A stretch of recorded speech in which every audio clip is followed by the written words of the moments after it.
Pemirsa Kompas TV yang dirahmati Allah Subhanahu wa Ta'ala. Hidup di dunia ini,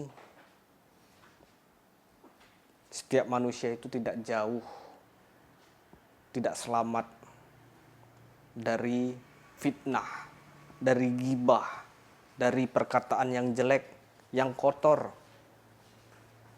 Apalagi di zaman yang modern ini, fitnah, ghibah, omongan-omongan jelek itu sangat-sangat sering terjadi.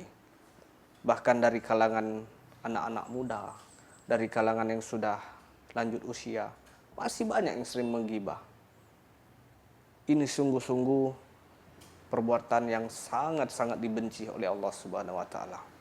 Maka jauhi ghibah, jauhi fitnah, karena itu sangat merusak hati, merusak keimanan seseorang. Penyakit ghibah dan fitnah ini harus segera dijauhkan. Jangan kita tanamkan dalam hati kita, dalam diri kita. Jika kita berkumpul dengan suatu kelompok atau suatu masyarakat, dengan tetangga yang sering menggibah, jauhi. Atau nasihati. Karena itu sangat-sangat merusak. Penyakit yang merayap masuk dalam kehidupan sehari-hari, yakni ghibah dan fitnah.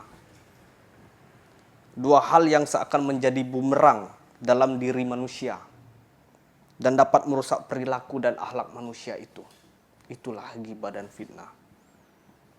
Ghibah ini seperti angin kencang yang mampu merobek kehidupan seseorang. Saat kita berbicara buruk tentang seorang, kita berbicara kotor, kita berbicara buruk, fitnahnya di belakangnya. Itu bukan hanya merusak citra mereka, tapi juga merusak diri kita sendiri. Kita harus kita ingat selalu. Setiap kali kita membuka mulut kita untuk berbicara, untuk menggibah, kita seolah-olah membuka pintu dosa, pintu neraka. Dan di dalam agama, di dalam Islam, sebagaimana Rasulullah SAW bersabda, barang siapa yang menutup aib saudara muslimnya, Allah akan menutup aibnya pada hari kiamat. Dan barang siapa yang mengumbar aib saudara muslimnya, maka Allah akan mengumbar aibnya hingga terbukalah kejelekan di dalam rumahnya. Hadis riwayat Ibnu Majah. Jadi, jauhi ghibah agar hati kita tenang, agar hidup kita tenang. Jauhi kelompok-kelompok tetangga, orang-orang, teman-teman, saudara yang sering menggibah. Bila perlu dinasehati, karena ini sangat-sangat merusak.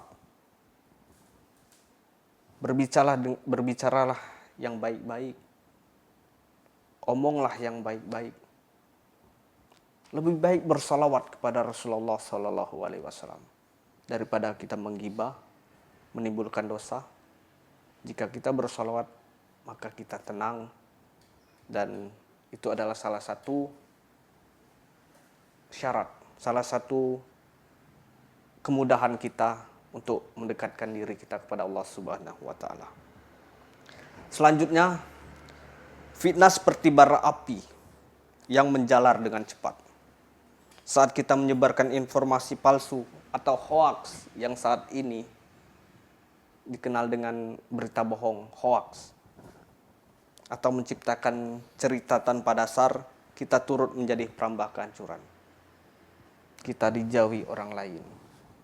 Jika yang kita omong itu benar, itu menjadi dosa untuk kita. Selanjutnya, jika yang kita omongkan tentang orang itu salah, itu fitnah, maka tidak ada baiknya menggibah atau memfitnah. Fitnah bukan hanya mengoyak hidup hubungan antar sama manusia, tapi juga menciptakan luka yang sulit sembuh.